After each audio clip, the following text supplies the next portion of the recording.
Bonjour aux gens en présentiel, bonjour aux gens en virtuel. Donc, Vanessa Deschênes, je suis vraiment très heureuse d'être avec vous aujourd'hui pour vous parler de l'anatomie de la gestion d'un incident, les considérations légales à ne pas négliger. Donc, avec mon collègue Patrick, on va commencer avec quelques questions, histoire de vous échauffer, de vous mettre un peu dedans, comme on dit en bon québécois. Donc, question pour vous, les gens virtuels, n'hésitez pas à mettre votre réponse dans le chat. Les gens présentiels, bien, vous pourrez peut-être lever votre main. Donc, à travers le monde, quel est le temps, selon vous, moyen d'occurrence d'une attaque? Donc, est-ce que c'est 60 secondes? Qui dit 60 secondes? OK. Est-ce que c'est 115 secondes? Ah, ça n'a pas l'air populaire en présentiel. 39 secondes? OK. 21 secondes. Et aucune seconde, il y a toujours des attaques en continu. OK, ça semble être la réponse la plus populaire. La réponse, c'est 39 secondes. Donc, à chaque 39 secondes, normalement, en moyenne, il y a des attaques à travers le monde. Donc, c'est quand même assez fréquent, comme vous pouvez le voir. Ensuite, deuxième question, quel est le temps moyen pour détecter et contenir un incident selon vous?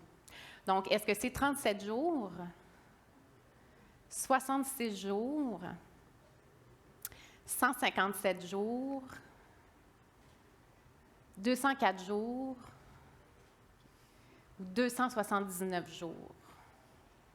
Okay. Et la réponse est 279 jours. Donc, ça prend en moyenne 279 jours pour détecter et contenir un incident. Rappelons-nous qu'il y a 365 jours dans une année. Donc, c'est relativement long. Vous allez le voir un peu pourquoi ça peut être aussi long que ça. Quel est le temps moyen d'une brèche de confidentialité ou d'une brèche de sécurité par enregistrement perdu? Donc, si, par exemple, il y a un incident, quel est le temps moyen? En fait, ça serait plutôt quel est le coût? Je pense qu'il y a une erreur, le temps. Quel est le coût moyen d'une brèche? Donc, est-ce que c'est 50 100 150 200 c'est pas vraiment quantifiable. OK.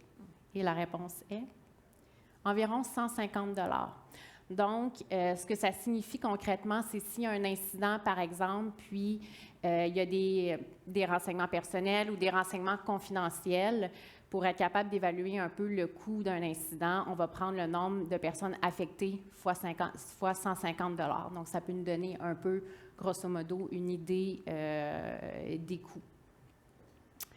Quel est le pourcentage des Canadiens, selon vous, qui sont préoccupés ou énormément préoccupés par la protection de la vie privée? Est-ce que c'est 15 30 50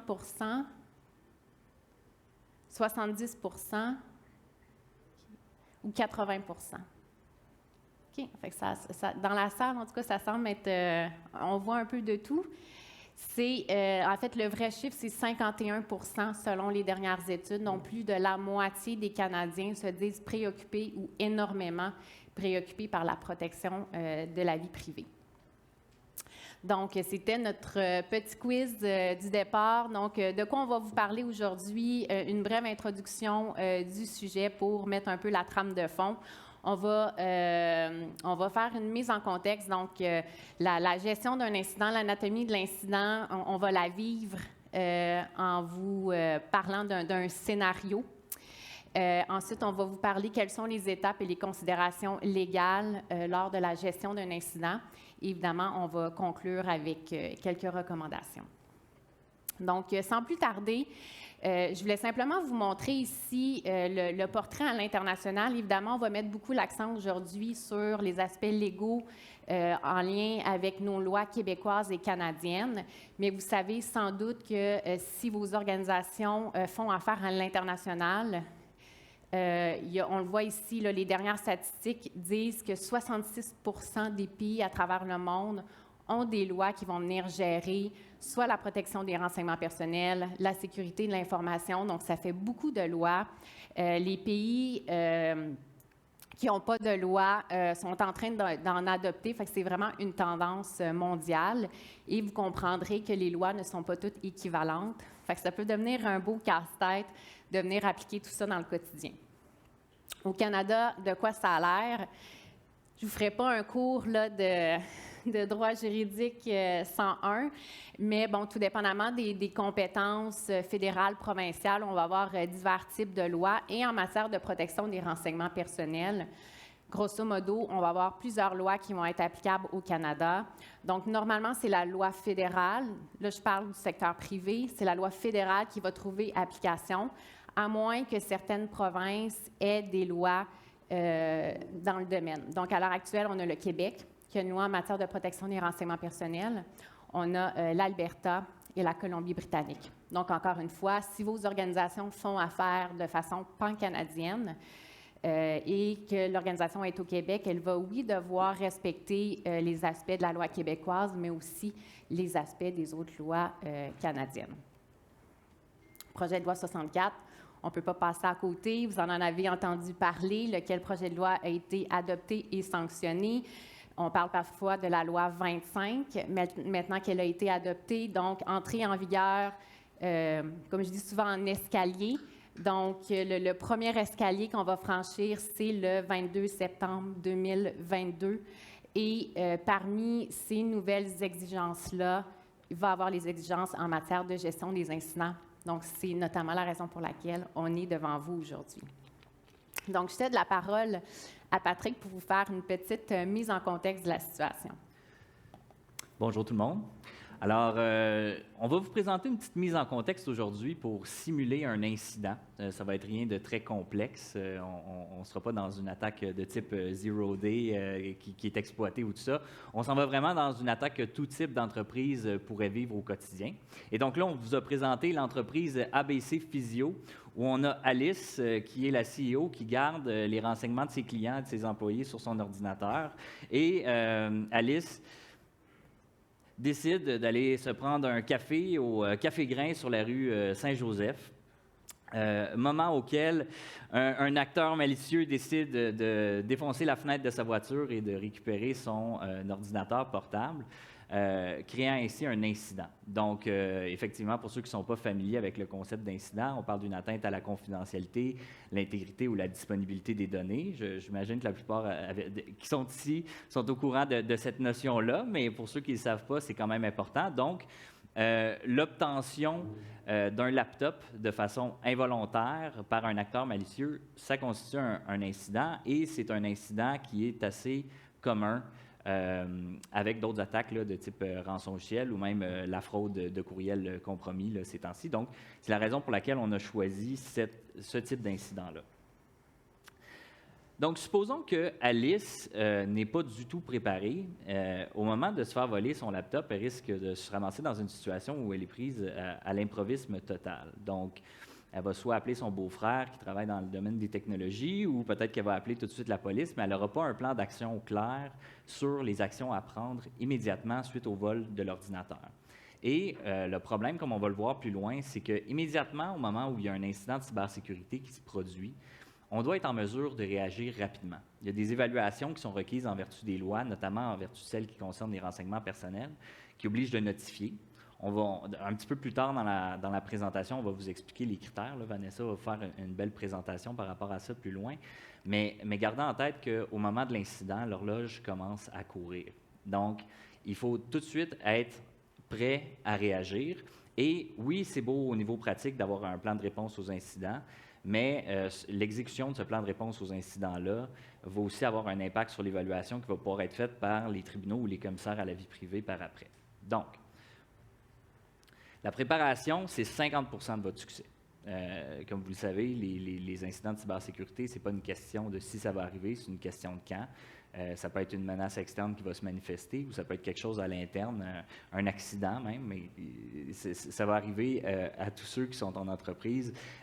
C'est juste une question de quand. Et bien, si ça ne vous arrive pas, vous êtes vraiment chanceux, puis vous êtes dans la rare portion des statistiques mondiales actuelles. Si je peux me permettre, quand on parle du « c'est pas si, c'est quand », vous allez le voir plus tard quand on va vous parler un peu des critères de ce que constitue un incident, notamment impliquant des renseignements personnels. La définition est tellement large qu'un incident, ça peut être quelque chose d'aussi banal qu'envoyer un document, par exemple, à une mauvaise adresse courriel. OK?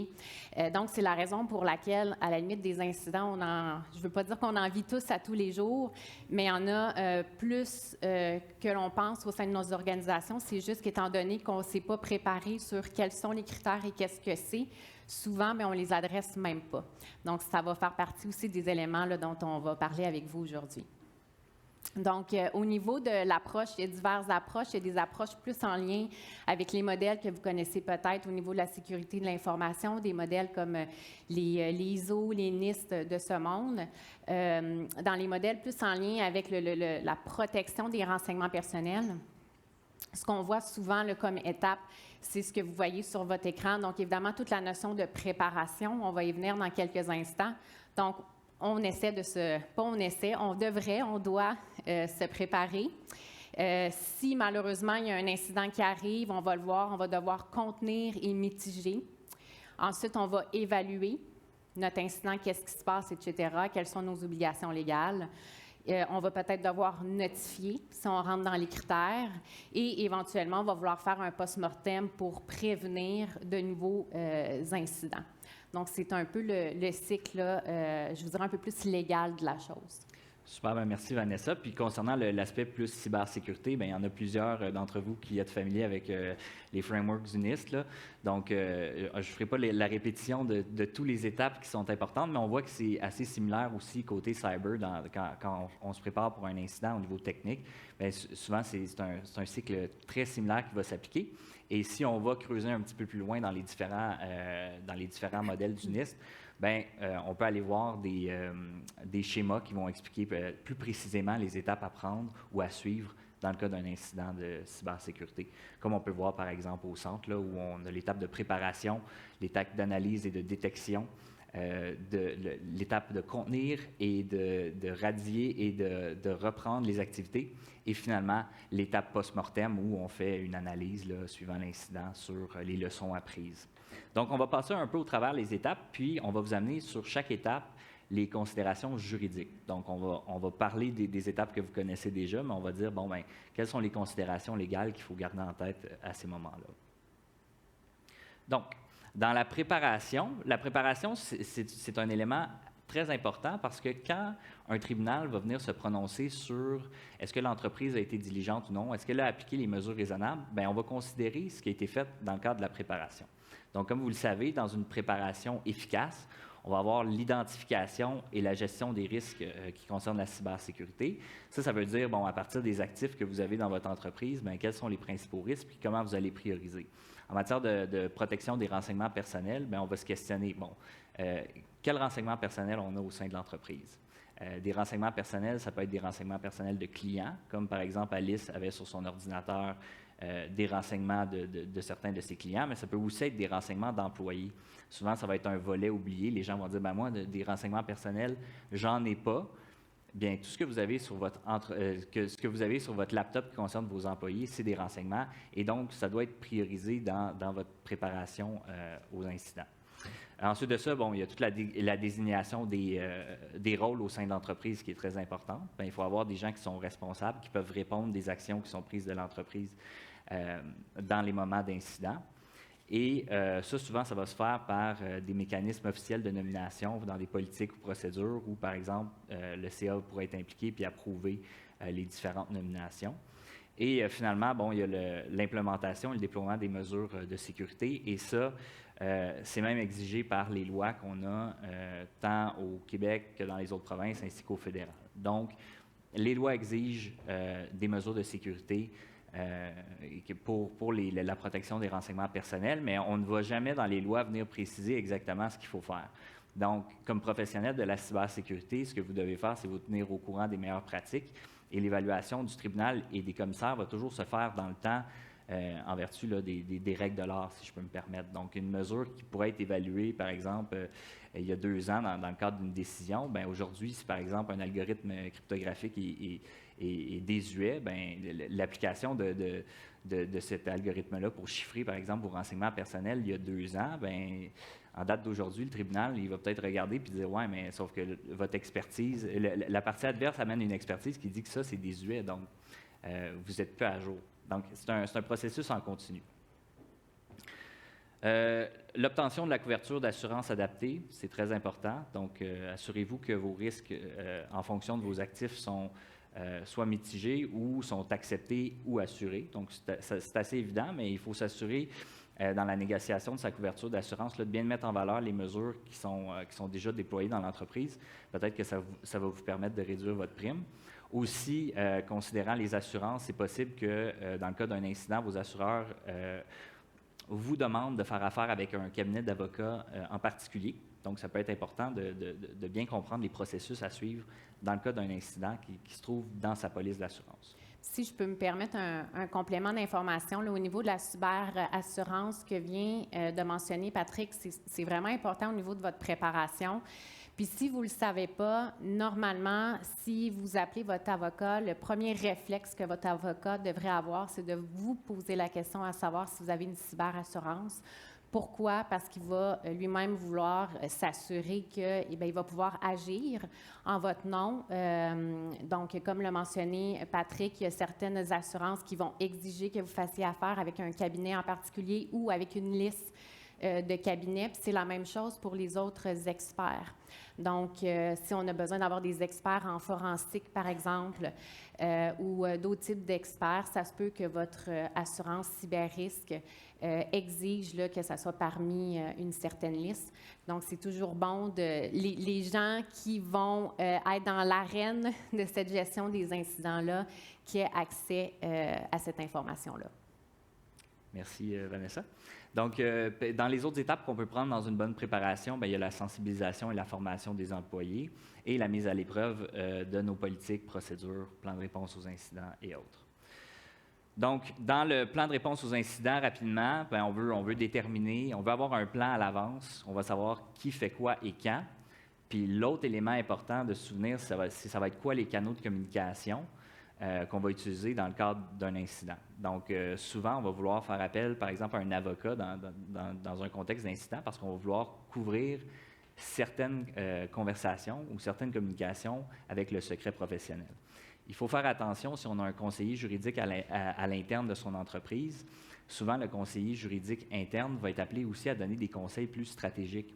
Donc, si jamais il y a un litige postérieur, puis là, vous avez, dans le cadre de votre gestion d'incident, vous avez décidé de communiquer avec votre avocat pensant que toutes les communications vont être couvertes par le secret professionnel, ce n'est pas nécessairement le cas.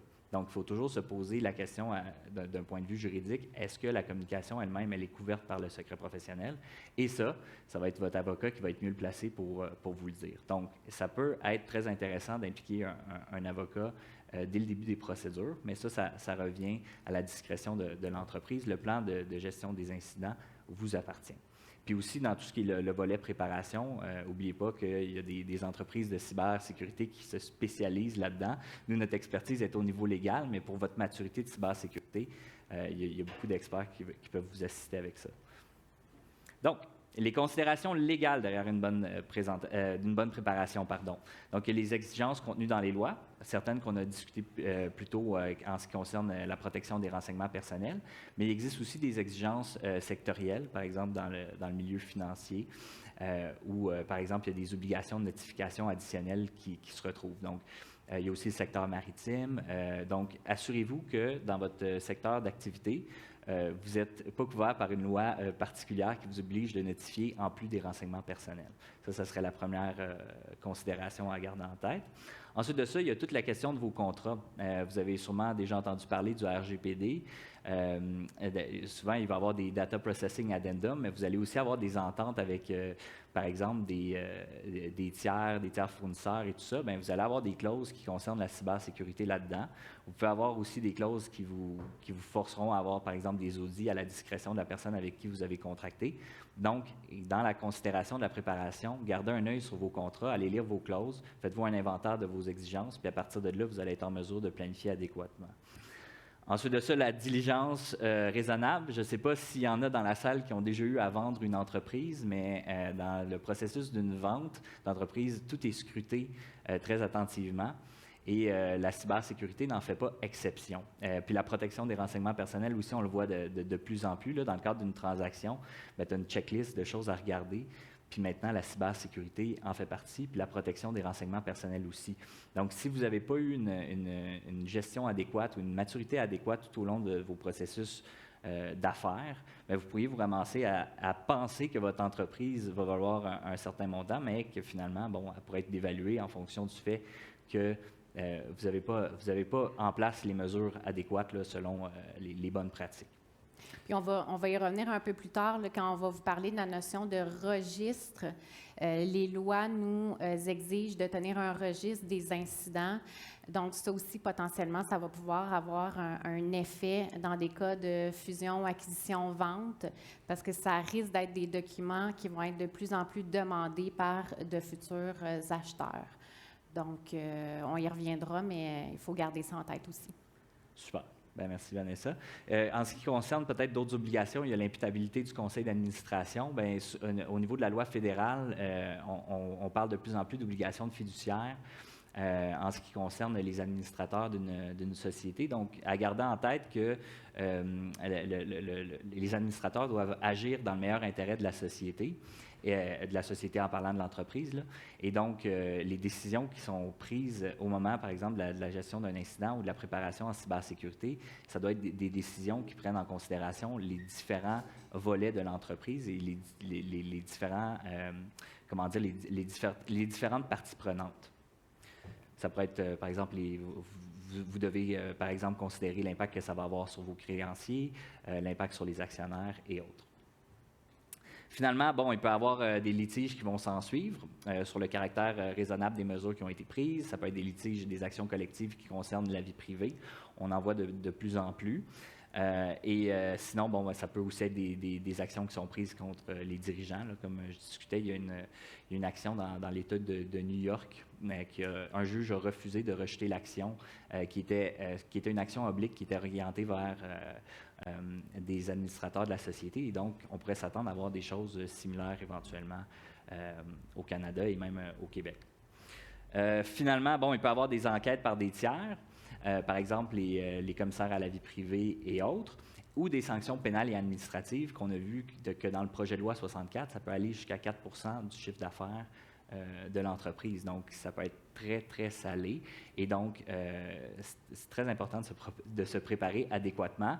Et pour ceux qui ne croient pas que ça peut coûter cher, bien, je vous invite à aller lire les décisions européennes ou même l'actualité européenne sur les décisions qui concernent la RGPD dans les dernières années. Là, on parle de sanctions de millions quand ça concernait des grandes entreprises là, multinationales. Et bon, pour les considérations pratiques, ça va un peu de soi. Là. On parle de rapidité et d'efficacité dans la réponse. Vous allez sauver du temps, vous allez sauver des frais si vous êtes adéquatement préparé. Vous allez potentiellement avoir à faire affaire avec moins de tiers, parce qu'on s'entend, c'est que quand on n'est pas prêt, par exemple, Alice, dans notre cas de tantôt, si elle a besoin d'aller chercher une firme externe, bien, la facture va monter assez vite si elle n'a rien du tout en place, puis là, tout est externalisé. Si on est capable d'en faire à l'interne, bien, on risque d'en sortir gagnant. Donc, on a passé relativement beaucoup de temps sur la préparation, mais c'est aussi parce qu'on veut envoyer un message que c'est ultra important. Comme dans n'importe quoi, faut se préparer, il faut bien se préparer, puis on n'insistera jamais assez sur l'importance de la préparation. On le voit avec nos clients, les clients qui sont préparés et ceux qui ne le sont pas. il y a vraiment une différence au niveau soit des dommages de l'incident, soit au niveau de la réputation, au niveau des coûts, au niveau justement du délai de la gestion. Donc voilà, le message qu'on veut envoyer, c'est oui, ça prend du temps, puis c'est peut-être plate un peu là, de rédiger des processus, procédures et tout ça, mais c'est vraiment un investissement. Vous allez avoir un retour sur investissement si vous préparez bien. Oui, puis peut-être ajouter un point sur les politiques et procédures. Là, c'est beau de mandater une firme externe qui va vous la faire, qui va vous préparer toutes vos politiques et tout ça. Puis ça, c'est fantastique. En fait, souvent, c'est la meilleure étape à prendre là, que de faire affaire avec des experts pour vous assister. Sauf qu'une chose aussi qu'on voit souvent, c'est par exemple 2-3 ans après, on va revenir, puis là, on va avoir un super beau document, super exhaustif avec plein de projets de procédure à même la procédure. On dit qu'on va développer telle et telle chose, mais finalement, c'est un document qui s'est ramassé sur la tablette. Donc, dans vos révisions de politique et procédures, assurez-vous que ce soit à jour, puis que ce soit aussi, ça reflète la vérité, parce que sinon, justement, dans le cadre d'un litige, quelqu'un pourrait l'invoquer contre vous s'il en obtient une copie en disant, bien, regardez, vous dites que vous faites ça à l'interne, tout ça, vous avez ces mesures-là, mais finalement, bien, il y en est quoi en pratique? Vous n'avez jamais fait ça, l'incident s'est produit, puis vous vous retrouvez, vous avez l'air un peu fou, là. Donc, le principe aussi, je ne me souviens pas si on l'a mentionné, là, mais de tester vos processus, procédures, Oui. parce que ça revient à ce que dit Patrick, c'est-à-dire que c'est bien beau, justement, d'avoir une belle procédure, mais tu sais, souvent, on ne veut pas nécessairement la tester pour la première fois en vivant l'incident, tu sais, parce que là, il y a le stress, il y a l'adrénaline et tout ça. Nous, on l'a vu parfois chez des clients, il y avait par exemple un numéro de téléphone, 1-800 ou des choses comme ça. Finalement, on active la ligne, mais ça ne fonctionne pas. Ça ajoute du stress, déjà une situation qui est stressante dans la gestion d'un incident. Tout dépendamment de l'incident, ça peut aller vite. On doit prendre des décisions rapidement. Donc, le tester le processus, tester les appels avec votre board, les gens, ça a l'air vraiment niaiseux, là, mais ça peut faire des miracles, juste le fait de le tester, puis c'est là qu'on voit ce qui fonctionne, ce qui ne fonctionne pas, ce qui nécessite des ajustements. Tout à fait. Puis, là, on va passer à la prochaine étape. En fait, on a passé le volet préparation, puis là, on est rendu au stade où notre responsable d'entreprise doit contenir l'incident. Donc, dans un cas où, par exemple, notre Alice qu'on parlait tantôt, elle est arrivée préparée, par exemple, elle avait des procédures adéquates en place, bien, ça pourrait être aussi simple contenir l'incident que de faire un appel à son responsable de la cybersécurité, puis dire, bon, bien, on wipe le contenu de l'ordinateur, on efface tout, et bon, l'incident est pas mal terminé. Si on est capable de réagir en quelques minutes, ça n'a pas besoin d'aller beaucoup plus loin, sous réserve des registres et tout ça de conservation. Là. Mais dans un cas où on n'est pas du tout préparé, contenir l'incident, ça peut être très compliqué. Mais une considération légale que je vais peut-être vous mentionner là, de façon plus précise, parce que notre plus-value, elle est là. D'une première perspective, il faut prendre des mesures pour éviter que l'incident se reproduise. Ça va être une exigence qui va entrer en vigueur, qui va avoir force de loi à partir de septembre 2022 en ce qui concerne la protection des renseignements personnels. Mais une autre considération, c'est toute la considération de la conservation de la preuve. Donc, quand on fait, par exemple, quand on passe au travers les différentes phases, bien, il faut s'assurer que on est capable de conserver la preuve si on veut, ensuite de ça, entamer des litiges. Puis, en ce qui a trait à la preuve elle-même devant les tribunaux, si on fait affaire avec des documents électroniques, il faut être capable d'en prouver l'intégrité. Donc, si vous faites affaire avec un tiers externe, par exemple, assurez-vous que la façon dont la preuve est obtenue, qu'elle est adéquatement manipulée et que vous êtes en mesure de faire la preuve de son intégrité devant les tribunaux. Et en ce qui concerne les mécanismes légaux pour l'augmentation de la preuve, bien, il existe des mécanismes judiciaires pour obtenir certains éléments de preuve chez des tiers. Donc, ça peut être des ordonnances Hampton Pillar pour aller saisir certains éléments de preuve. On peut faire des ordonnances de sauvegarde. Donc, il existe plusieurs mécanismes juridiques qui sont à votre disposition pour aller obtenir un élément de preuve qui peut être, par exemple, dans une partie, dans les mains d'une partie tierce. Si vous subissez, par exemple, un incident dans lequel il y a un Internet Service Provider là, qui possède de l'information intéressante sur un acteur malicieux, mais il existe aussi, par exemple, les ordonnances de type Norwich que vous pouvez utiliser pour obtenir l'identité d'un individu là, chez ses fournisseurs. Là. Bon, j'ai aussi sauté, là, je vais revenir en arrière d'une étape, mais il y a tous les processus pour éradiquer la menace, puis aussi rétablir les systèmes. Donc, dans votre préparation, là, on ne l'a pas mentionné encore, mais vous allez souvent aussi, vous devez en fait anticiper un plan qui va vous permettre la continuité de vos affaires. Donc, si vous n'avez pas déjà un business continuity plan à l'interne, assurez-vous peut-être dans votre développement ou votre préparation de cybersécurité là, pour les incidents, de penser à une façon où vous êtes en mesure de reprendre les opérations rapidement. Peut-être que dans le cas de notre physio, ce n'est pas dramatique, mais si vous avez, par exemple, une entreprise où des secondes, ça peut valoir des milliers de dollars, bien, pensez à ce type de considération-là si ce n'est pas déjà fait. Peut-être avant de passer à l'évaluation, je voudrais, les 2 points importants à retenir seraient ceux-ci. C'est encore en lien avec la préparation. Donc, si vous êtes bien préparé, c'est parce que vous avez mis en place des mesures de sécurité adéquates selon le type de données que vous avez au sein de votre organisation et que vous avez mis les procédures adéquates. Fait que si on reprend l'exemple d'Alice qui a son portable qu'elle s'est fait voler, dans le cas d'Alice, là, je ne sais pas si mon collègue va me dire que j'ai la bonne version du scénario, mais admettons que c'était le portable de l'organisation sur lequel il y avait toutes ces données-là. Bon, il y a de fortes chances qu'il va y avoir des mesures de sécurité adéquates. C'est un portable de l'entreprise, donc potentiellement que dans un cas comme ça, on aurait contenu l'incident rapidement, puis peut-être même qu'on ne rentrerait même pas dans les critères au niveau de la notification de la loi, parce qu'on pourrait justement, à distance, désactiver les mots de passe, supprimer les données, etc. Fait qu'on est vraiment venu contenir l'incident, puis on a peut-être même non seulement on a arrêté l'hémorragie, mais d'un point de vue juridique, on n'aura peut-être pas besoin de continuer de notifier les individus.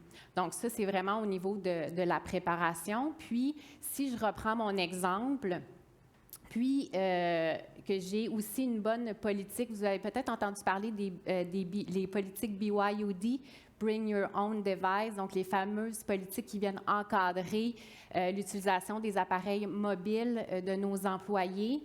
Mais souvent, dans ces politiques-là, qu'est-ce qu'on va dire? C'est que oui, les employés peuvent peut-être utiliser leurs appareils mobiles, mais sur les appareils mobiles, ils ne peuvent pas mettre des données qui appartiennent à l'entreprise, des données clients, etc. Ou si c'est le cas, vont devoir utiliser ce qu'on appelle souvent des containers, donc vraiment des applications où l'information va être sécurisée, va être contenue.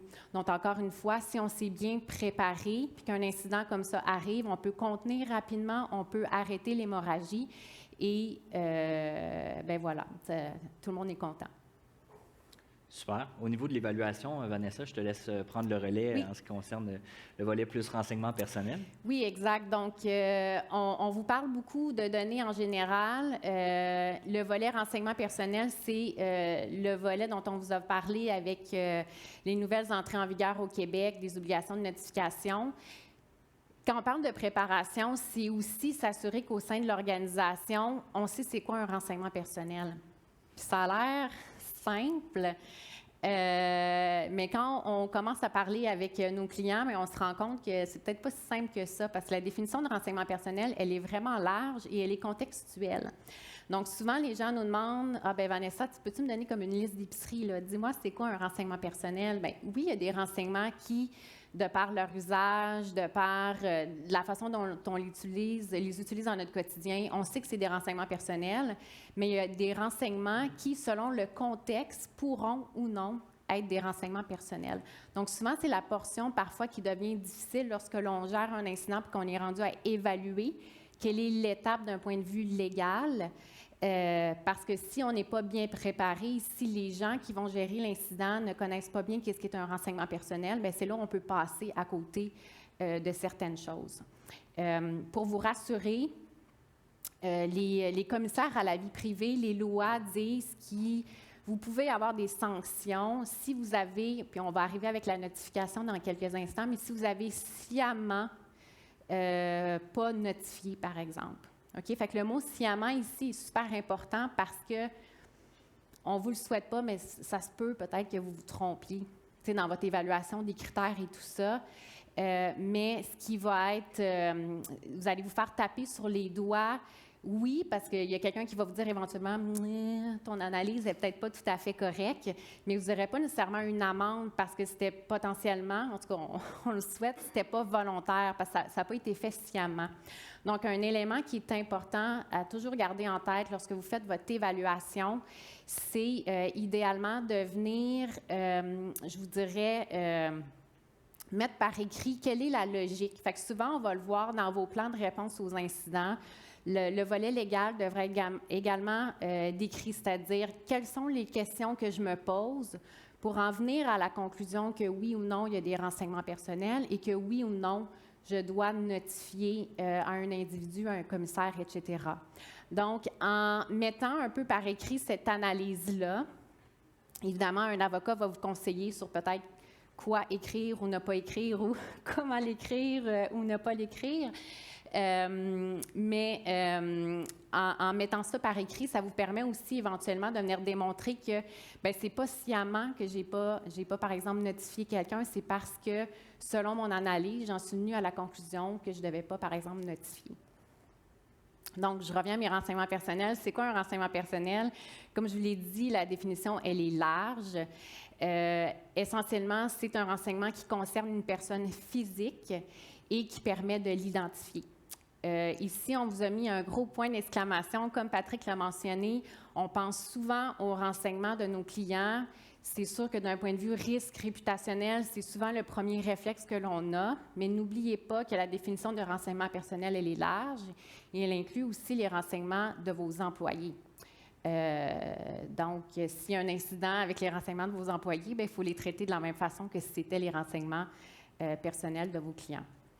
Donc, je vous l'ai mentionné tout à l'heure, il y a diverses lois au Canada.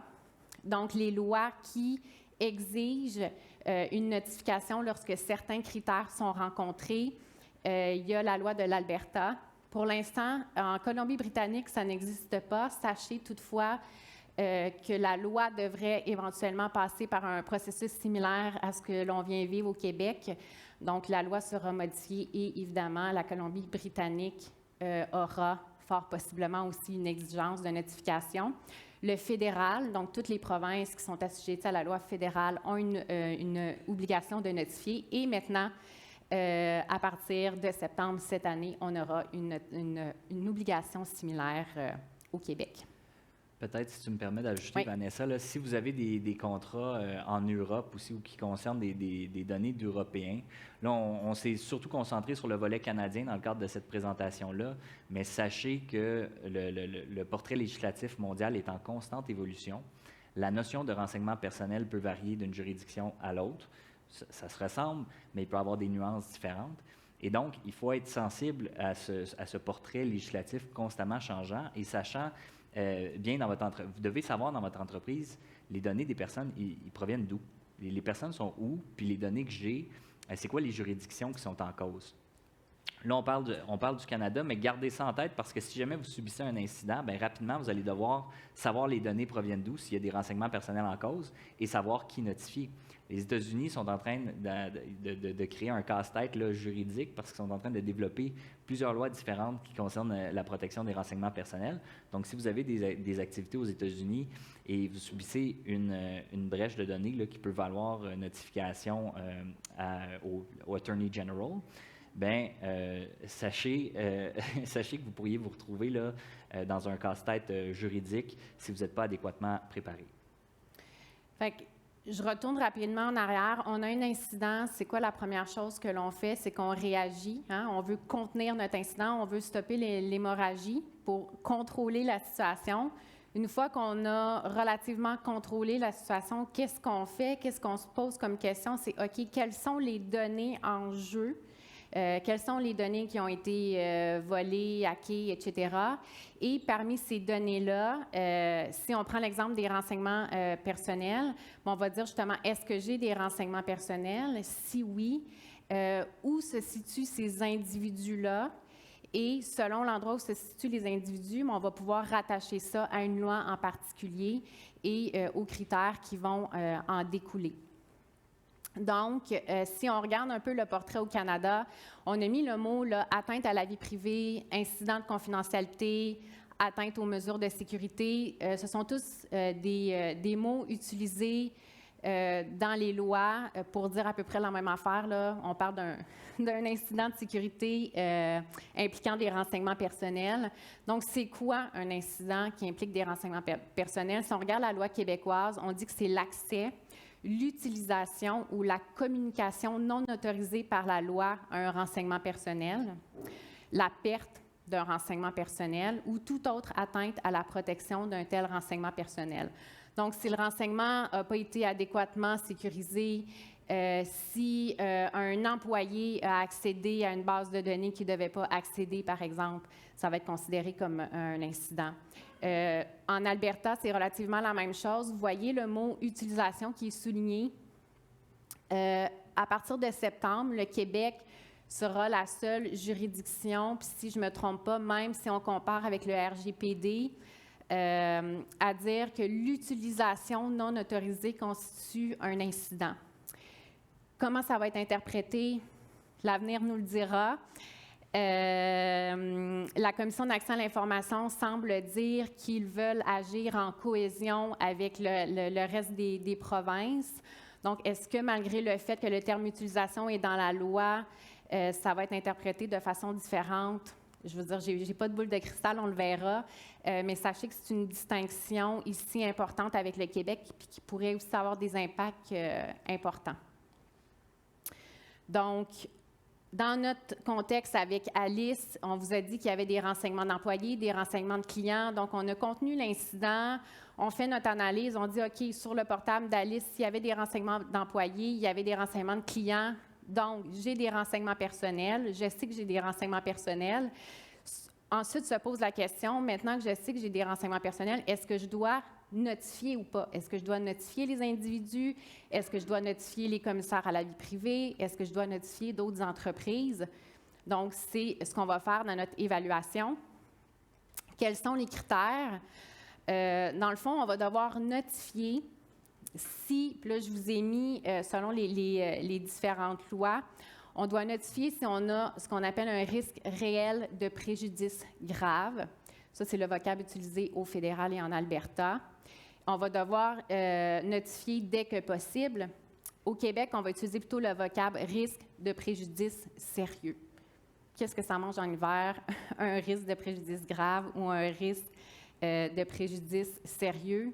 Vous avez une liste ici. Donc ça vient, je vous dirais, essentiellement des recommandations du commissaire fédéral, mais on peut faire le parallèle là, avec toute loi. Donc, qu'est-ce qu'on entend par préjudice grave ou sérieux? S'il y a un risque de lésion corporelle, d'humiliation, dommage à la réputation ou aux relations, perte financière, vol d'identité, effet négatif sur le dossier de crédit, dommage aux biens ou leur perte, perte de possibilités d'emploi ou d'occasion d'affaires ou d'activités professionnelles. Donc, dans les critères, dans votre analyse, vous devez vous dire, OK, il y a un incident. Est-ce que cet incident-là est-ce que les conséquences, en fait, pourraient résulter en ce que vous voyez sur la liste? Quand on regarde la liste, on voit souvent ça gros. Sachez que les commissaires interprètent ça, encore une fois, de façon très large. Et donc, l'humiliation, par exemple, dommage à la réputation ou aux relations, ça peut être quelque chose simplement entre un ex-conjoint ou une ex-conjointe, par exemple. Donc, on a envoyé par erreur de l'information à l'ex-conjoint qu'on ne devait pas. Ça pourrait peut-être mener à de l'humiliation, dommage à la réputation. Donc, ça va être considéré comme un préjudice grave ou sérieux. Donc, voyez pas ça toujours comme des scénarios catastrophiques. Je vous dirais plus souvent qu'autrement, les commissaires à la vie privée interprètent ça quand même de façon très large. Puis d'ailleurs, un exemple, c'est la fameuse adresse courriel. On utilise tellement notre adresse courriel aujourd'hui pour plein de choses qu'on voit ça un peu comme de l'information banale. Évidemment, encore une fois, il faut faire attention, c'est contextuel. Je ne veux pas que vous ressortiez en vous disant à chaque fois qu'il y a une adresse courriel qui est compromise, on est dans la gestion d'un incident et tout ça. C'est pas ça que je vous dis, mais plus souvent qu'autrement, les commissaires à la vie privée vont potentiellement considérer l'adresse courriel comme un renseignement sensible parce qu'avec l'adresse courriel, on peut faire notamment de l'hameçonnage. Donc, c'est simplement un exemple ici pour vous démontrer que nous, parfois, en tant que citoyens de tous les jours, qu'on utilise beaucoup la technologie, on a tendance à penser que c'est pas grave, mais ce n'est pas nécessairement l'interprétation légale ou l'interprétation des commissaires à la vie privée. Donc, faites attention par rapport à ça. Donc, comment on évalue pour savoir si on doit notifier ou pas? On va regarder la sensibilité de l'information. Donc, est-ce que le renseignement est sensible? On va évaluer les circonstances et on va évaluer la probabilité. Donc, quand on parle de probabilité, ça veut dire qui a obtenu l'information. Est-ce que c'est une personne que l'on connaît? Est-ce que au contraire, c'est une personne malveillante parce que ça a été un vol? Évidemment, ça va venir influencer notre scénario. Le temps. Est-ce que ça nous a pris 279 jours, comme on a vu dans notre question au début, pour contenir et identifier l'incident et donc le risque est plus élevé, ou on s'en est rendu compte, puis peut-être 1 heure après, on a contenu l'incident. Donc, ça aussi, ça va impacter la probabilité et le risque. Est-ce qu'on a pu récupérer les renseignements personnels, par exemple? Ça aussi, ça va venir influencer. Donc, vous voyez un peu que l'évaluation, elle est très contextuelle. Les délais de notification, sachez qu'il y a le RGPD qui a un délai relativement fixe. On dit dans les meilleurs délais et si possible 72 heures au plus tard. C'est la raison pour laquelle Patrick vous a mentionné, n'oubliez pas que dès que vous avez connaissance d'un incident, l'horloge commence à tourner. Donc, c'est la raison pour laquelle il faut agir rapidement parce que 72 heures, ça peut être rapide. Et vu qu'on a un 72 heures, notamment en Europe, il n'est pas rare de voir dans vos contrats un délai qui va être de 48 heures. Donc, vous avez 48 heures pour notifier parce que votre entreprise ou votre client, lui, il veut se donner un délai aussi pour réagir si c'est lui qui doit répondre aux 72 heures, par exemple. Au Québec, au Canada, on n'a pas de délai précis. On utilise plutôt des mots avec diligence, without unreasonable delay, dès que possible. Mais encore une fois, il ne faut pas non plus procrastiner. Fait que ça aussi, si vous n'agissez pas rapidement, vous allez vous faire taper éventuellement sur les doigts. Donc, qui vous allez devoir notifier si vous rencontrez les critères? L'autorité de contrôle, donc ça peut être les commissaires à la vie privée. Si vous êtes dans le secteur financier, ça pourrait être l'autorité des marchés financiers, par exemple. Évidemment, les individus. Le but de la loi, il ne faut pas l'oublier, c'est de protéger l'individu. Donc, c'est lui que l'on veut aviser pour que l'individu, lui aussi, puisse minimiser ses propres risques. Donc, peut-être qu'il va être plus attentif. S'il y a une possibilité de vol d'identité, il va être plus attentif à son compte de banque. Il va peut-être vérifier un peu plus les transactions qui ont passé, tout ça. Donc, qu'est-ce qu'on doit mettre dans notre notification? Ça, c'est prévu. C'est les circonstances de l'incident, la nature des renseignements qui ont été compromis, quelles sont les mesures que l'entreprise a prises pour venir contenir, mitiger les risques, quelles sont les mesures que l'individu peut prendre. Donc, vous savez, souvent, dans le domaine financier, quand c'est des vols d'identité, il va y avoir Equifax, par exemple, faire les alertes sur notre dossier de crédit. Donc, ça, c'est des exemples de mesures que l'individu peut prendre. Et on va devoir, en tant qu'organisation, mettre des coordonnées pour que les individus puissent poser des questions, le cas échéant. Donc, je vois le temps qui file. On va y aller rapidement, mais élément important à retenir, dans les exigences, vous devez tenir un registre de vos incidents. Si on regarde notamment ce qui émane du fédéral, je parle du fédéral parce qu'au Québec, ça va être prévu par règlement, donc on n'a pas encore toutes les règles, mais ça risque d'être similaire. Essentiellement, l'incident, si vous en venez à la conclusion que vous ne devez pas notifier des individus, vous devez quand même le mettre dans votre registre. Donc, le registre des incidents, ce n'est pas simplement un registre des incidents où vous avez notifié, c'est un registre de tous les incidents. Et donc, dans ce registre-là, vous allez avoir éventuellement on va dire une case, là, si c'est un registre avec des cases, mais vous allez dire, OK, il y a eu tel incident, telle information, on a fait une analyse, est-ce qu'on a notifié? Oui, non.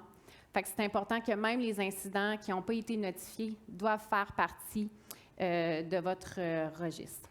Et en conclusion, qu'est-ce qu'on apprend de tout ça? Oui, bien, peut-être juste avant d'enchaîner, Vanessa, Oui. il y a un dernier point que j'aimerais adresser parce que là, on a parlé des délais contractuels, des renseignements personnels ou des obligations sectorielles, mais on peut aussi se poser la question comme professionnel. Je ne sais pas s'il y a d'autres professionnels dans la salle, mais on est tenu à un secret professionnel. Bien, quelle est l'étendue du devoir de notification de nos clients s'il y a une violation du secret professionnel aussi? Il existe dans notre société, c'est ça, plusieurs obligations de confidentialité. Est-ce qu'on n'a pas un devoir réglementaire ou même un devoir éthique qui va au-delà de nos associations professionnelles de notifier les parties affectées dans un cas d'incident? Parce que c'est beau, là, les lois suivent, mais on tire un petit peu de l'arrière. Puis là, il y a eu plusieurs brèches de données dans les dernières années. Il n'y avait pas de loi nécessairement qui encadrait la notification. Mais comme individu, comme société, est-ce qu'on ne veut pas s'améliorer puis commencer à mieux communiquer ces incidents-là, puis arrêter de peut-être mettre un stigma social là, sur les gens qui subissent des incidents? Parce que c'est l'affaire de tous maintenant. Bon, après l'incident, ben, on apprend, tout simplement. Je vais faire ça simple parce que je vois le temps qui file, là. Mais apprenez de la situation, changez vos processus quand ils ont été, quand ils se sont prouvés pas effectifs dans la situation de brèche. Et puis, peut-être le plus important, c'est prenez des vacances si vous êtes en mesure d'en prendre parce que le prochain incident s'en vient, puis vous avez besoin d'être reposé pour prendre les bonnes décisions.